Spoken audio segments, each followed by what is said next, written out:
first question of how did you first get into making content and digital storytelling. And I must say that all of your channels are quite impressive. I was watching some of your YouTube videos last night, and including your TikTok and Instagram all together. It's a really good following, and I feel like your content's very professional. It looks like you've been doing this for a long time.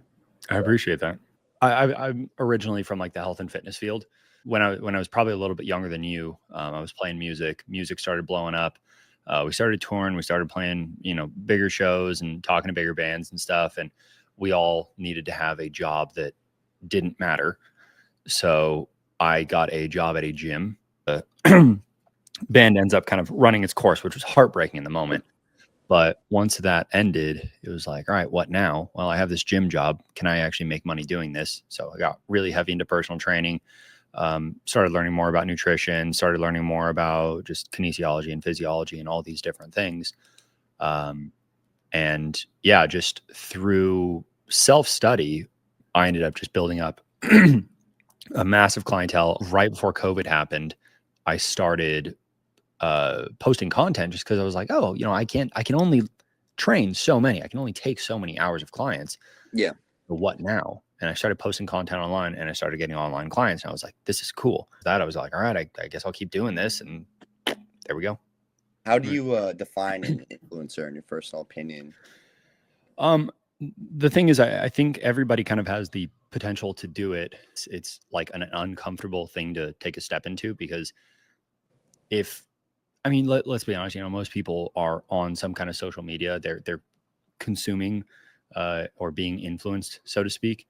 And if that's all you're doing, you're basically just a giant combination of other people's ideas. You haven't really tested your own ideas out in the world. The first time that somebody posts content, they've kind of crossed into that other world.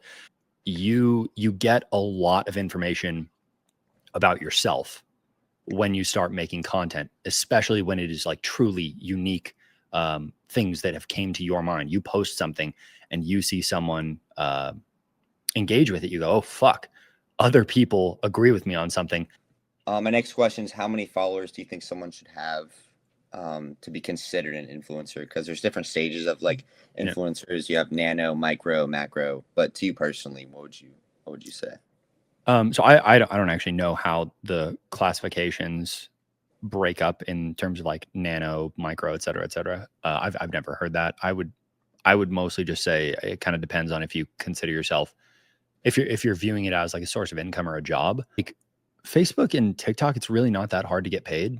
So I would say probably the first time you ever get paid. Like it's probably the first time, if we're going to use like the literal definition of influencer, it's probably the first time that somebody engages, someone you don't know, engages with your content in a positive way. Do you think influencers have any kind of social responsibility or ethical considerations they should follow when making content, or do you think you should break out of those as an influencer? I think you have a responsibility to do what feels honest to you, and unfortunately, I think people have a pretty wide degree of what that actually is for them. I think the biggest thing is just don't lie to your followers and don't sell them shit. I've gotten a handful of brand deals. I've had brand deals that were I just knew the product was shit. I knew the company was shit. I knew it was just garbage. They pay more, a lot more, a lot more. I have been offered, and I've never taken any of these. I mean, I can tell you every single brand deal that I've ever taken off the top of my head. And I've gotten brand deals from like shit companies that paid more than every single one of them combined by like a couple factors. People won't remember the things that you were honest about. They'll remember the things that you lied about. People will absolutely remember the time that you fucked people over. And you'll still see that in content creators' comment sections sometimes where they say, oh yeah, yada, yada, don't forget this guy did this. Yeah. As long as the content you're making in the brand deals do align to you as a creator, I feel like you'd have nothing to worry about. Yeah, absolutely.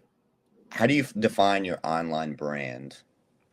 Because I know your content kind of focuses on humor, fitness, and philosophy kind of all together. Do you think that's a fair statement? Yeah, I think so. It was it was really funny because I had somebody uh leave a comment probably like a month ago where they said you're like one of my favorite new age thinkers, and I was like, whoa, fuck. I don't think about myself. I don't think about myself as a thinker at all. Yeah. Um, and then 24 hours later, I got a DM from someone where they go, "Oh, dude, you think you're some fucking big new age thinker?" And I'm like, I no, but like, so it's I don't know, like it's maybe it's imposter syndrome, maybe it's just because like I live in my head, I know all the dumb shit that I've saw like thought and said and done, that it's people are kind of getting my highlight reel. They're getting the composed scripted things that I think sometimes. Um, so it's like, you know, I can tie something up real nice with a bow. But I mean, ultimately, like I say this in all my content, like I'm just some fucking dude. Like if somebody, I when people meet me in public, I take pictures with them.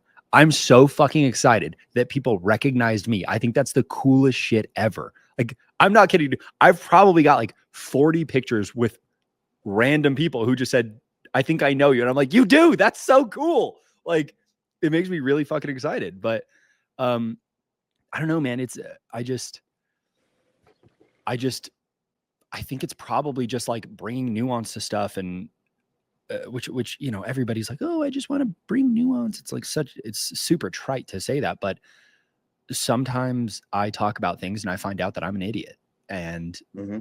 that's just as useful. You know, I'm not gonna nail it every single time. Sometimes I'm gonna have stupid takes, and I know that's part of the fun. I guess you're kind of just watching me figure things out in real time, and sometimes I'm right and sometimes I'm an idiot.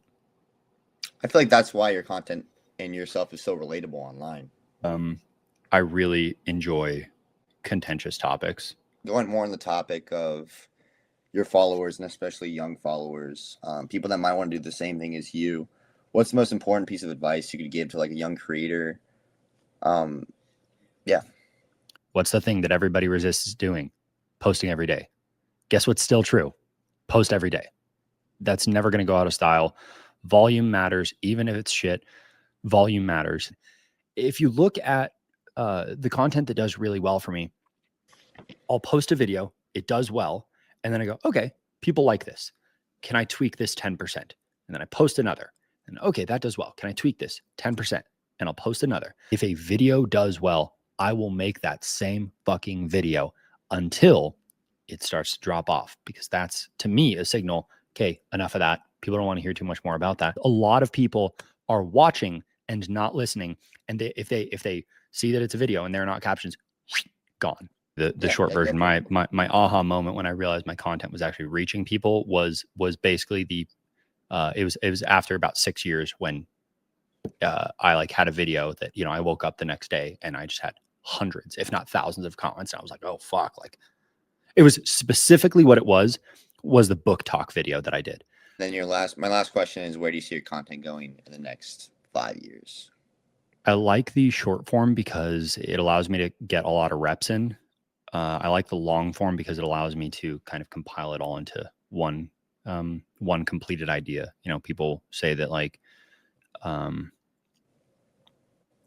a book is something that's like meant to stand the test of time because you get one shot at it. You Mm-hmm. make your book, you publish it, done. There's no more edits.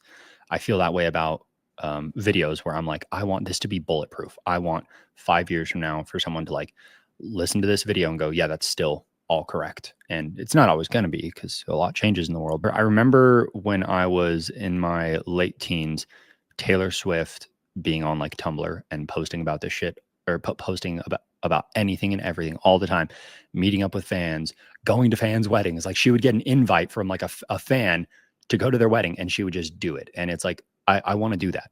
I think whatever it is that I'm doing right now is so cool. The fact that there are people in the world who care about shit that is in my brain, that is the coolest fucking thing ever, dude.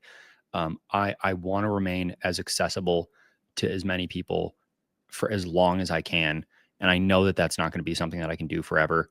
But I just I don't ever want to be too big to be human. Yeah. So, you know, what is my content or brand going to be? I hope it doesn't change too much, man. You know, people say that this shit changes you, and I'm sure it does. I haven't really felt that pull personally. But yeah, I guess it's just probably going to be more of what I'm doing, probably in greater volume and probably slightly higher quality uh, editing. No, that was all for me. Thank you so much for doing this interview. I'm really Yeah, dude, excited. thank you for having me on.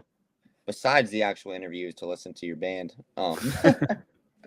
Yeah, let me know what you think, man. I don't know how it holds up nowadays, but at the time, dude, that was it. Like that shit went super hard.